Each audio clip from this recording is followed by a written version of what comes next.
raised me Muslim, but here I am on stage shaking my ass, sorry.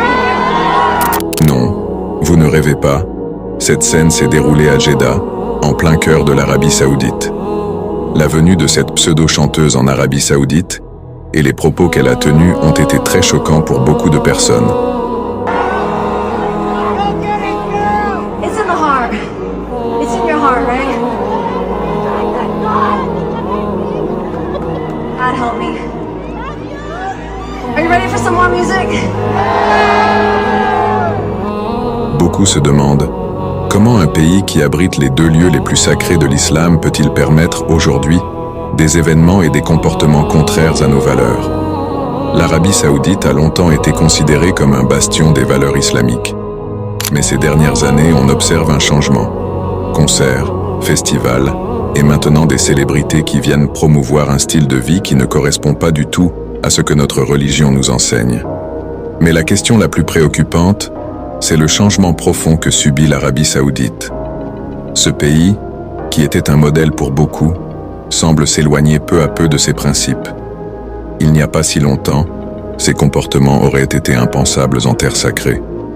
Allah le Très-Haut dit dans le Coran, « Ô les croyants, obéissez à Allah et obéissez aux messagers et à ceux d'entre vous qui détiennent le commandement. » Les dirigeants ont une immense responsabilité, mais lorsqu'ils laissent entrer des pratiques contraires à l'islam dans la société, cela peut avoir un impact dévastateur sur la foi des gens.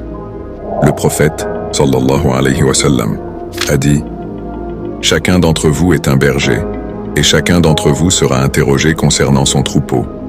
Le dirigeant est un berger, l'homme est un berger pour les gens de sa maison, la femme est une bergère pour la maison de son époux et pour ses enfants. Ainsi chacun d'entre vous est un berger, et chacun d'entre vous sera interrogé concernant son troupeau. » Cela concerne non seulement les familles et les individus, mais aussi les dirigeants. Quand les autorités donnent leur accord pour des événements qui contredisent l'éthique islamique, cela peut égarer toute une génération. Ce que nous voyons aujourd'hui en Arabie Saoudite n'est pas un cas isolé.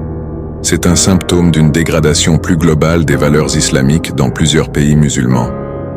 Cela nous rappelle qu'il est de notre devoir de revenir aux fondements de notre foi et de les préserver, peu importe ce qui se passe autour de nous. Nous devons tout faire pour rester sur le droit chemin et ne pas nous égarer, car les temps que nous vivons sont difficiles, mais le pire est à venir. Car les épreuves qui arriveront seront de plus en plus difficiles pour la communauté. J'espère que cette vidéo vous aura été bénéfique. Qu'Allah nous guide et nous protège tous.